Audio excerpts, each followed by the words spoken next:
Hi, welcome back for another quick unboxing for Halls of Hegra. This is a game for one player. It's a purely solo game that plays around 70 to 90 minutes, ages 14 and up, and weight 3.2 out of 5. The game is published by Trumpet Games. It is a game that is purely designed for one player. It has also on the designing wheel Peter Shanke Olsen, and developer is David Turchi. The game has a very unique theme. It's all about commanding a group of Norwegian volunteers fighting numerically superior German forces, which is very, very interesting. It falls under the category of economic war games of World War II, with main mechanisms used action event, pick up and deliver, push your luck. It has worker placement with different types of workers, pick up and deliver, solitaire mode, and deck bag pool building. The game is very unique, both in its theme and its execution. I'm sure all fans of solo games are going to love it. It is a game that I'm very much looking forward to playing. And in terms of scene and theme, from an abandoned mountain fortress, you command a group of Norwegian volunteers fighting numerically superior German forces in the early days of World War II. Halls of Hegra is a solitaire-only war game in the same vein as Robinson Crusoe. This War of Mine and Dead Winter, the mechanics are worker placement, back building, and area control tower defense. You play as the commander of the Norwegian forces during the 3 stages of the game. First, mobilization. You explore the fortress while you dig your way through the mountains of snow and broken equipment. New recruits are joining your growing force while you plan supply routes and for the upcoming siege, of course. The second is the first attack. The village below the fortress is attacked. You try to defend it while you do the final preparations before the siege. You send out patrols behind enemy lines to secure enough supplies. And the third is the siege itself. The siege of the fortress Hydra begins. You have to endure the constant bombardment of infantry attacks while keeping the morale up amongst your men. Will you survive? So let's dive into the box. The box is very nicely illustrated. Also from the back of the box you can see how the game is set up and how you expect to be during play. The cover is really nice. I think it puts already in perspective the superior German forces attacking the fortress. I also like the fact that the game comes with 3 different steps. So before diving into the components, I think I need to take the board out and just lay it on the table. It will be easier. So let's see first of all the board itself. Okay, it's thick cardboard, as you can see, nice thickness. Okay, it has everything that you need to work with the game. It has the map, it has the different areas, it has defend the walls, this section over here. It has fire artillery, supply run, then maintenance, infirmary, and then the morale, which is important.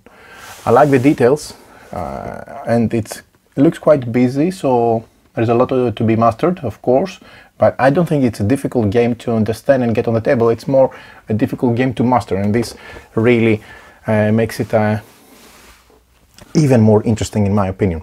So going back into the components, let's see what we have. We have some punch boards, some decks, some cubes, the rulebook, of course. Speaking of rulebook, let's go through the rulebook. It has the components illustrated, the main board, the double-sided small board, various markers, various cubes, dice, and tokens. You have 30 defender discs, which are officers, soldiers, volunteers, medics, and hunters. You have damage tiles. You have 49 event cards.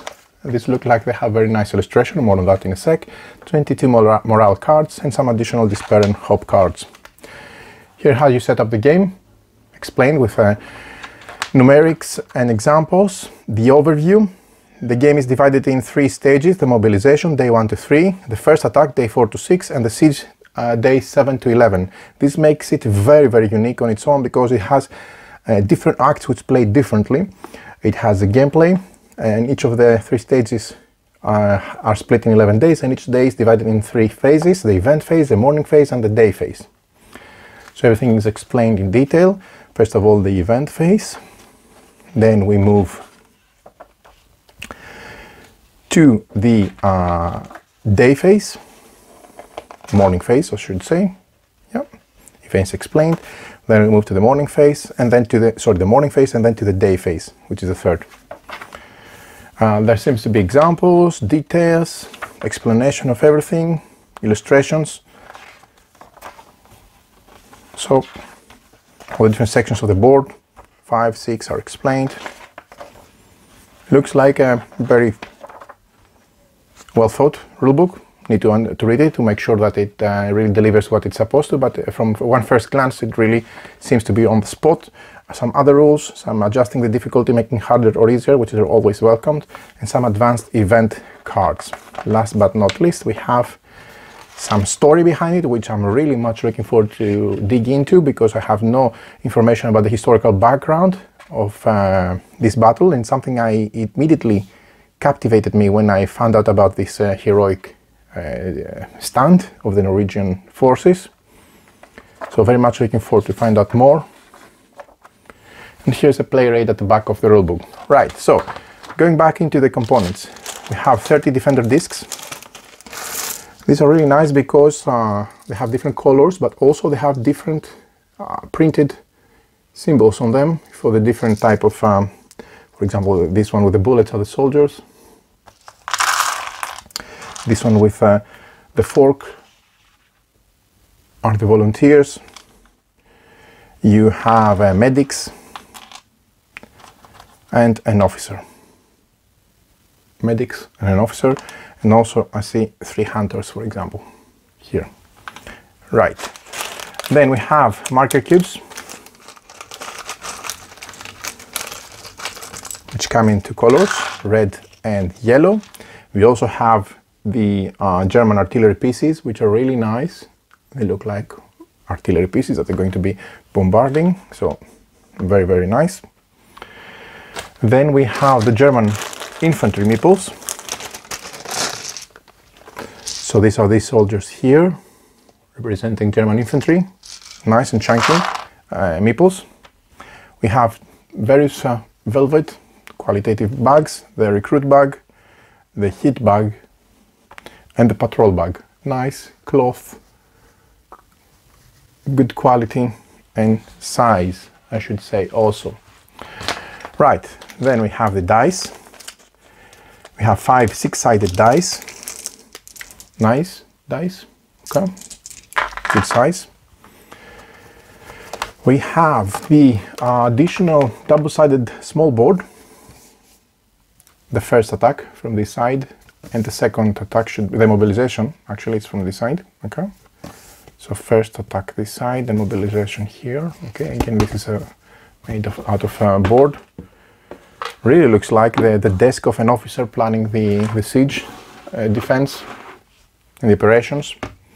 Like the map also very much. Okay, we have a couple of punch boards with some tiles. Okay, thick cardboard. Okay, good. Map room, radio, medicine cabinet, counter patrol, field telephone, and guns. It looks like things we need to put out so that we can help with the defense. And then we have a last board with some counters. We have various counters like German patrol tokens. These are the patrol tokens with different numbers on the back.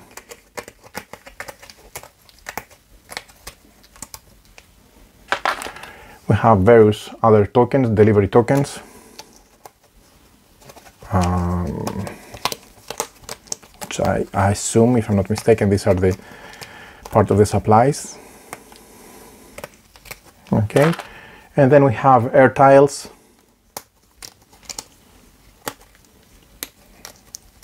which boost morale or affect morale or injuries, inflict injuries, etc. Some mist tokens.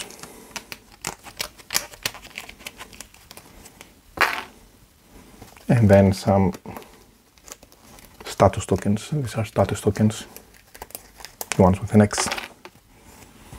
The artillery, German artillery tiles, and some additional tokens. Okay, so Taking everything out. This is a second and last punch board of the game. And then the last thing that remains is for us to see the decks of cards. Really looking forward to get this one on the table. The promise of what the game is out to deliver is really nice. So high morale cards. Okay. Then we have low morale cards. Morale seems to play a very important role in the game, as expected. Okay. Some more high morale cards. Maybe the ones before were extras. I don't know, we'll see. Okay, high morale. Cool. Then we have some mission cards.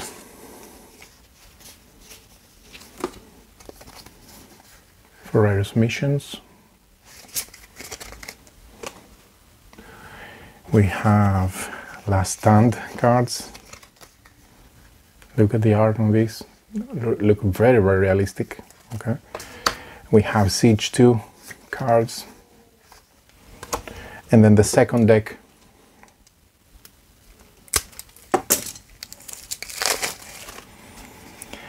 has more Siege 2 cards with really nice art. I think gives a very good thematic tie. Good, cool, Siege 2. Then Siege 1.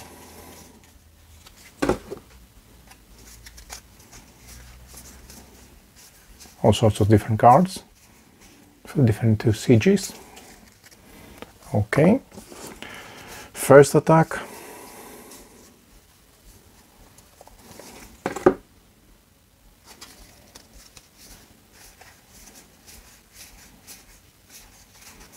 I'm so pumped about this game, very much looking forward to get this one on the table. And some mobilization cards, which also have similar form art, as you can see.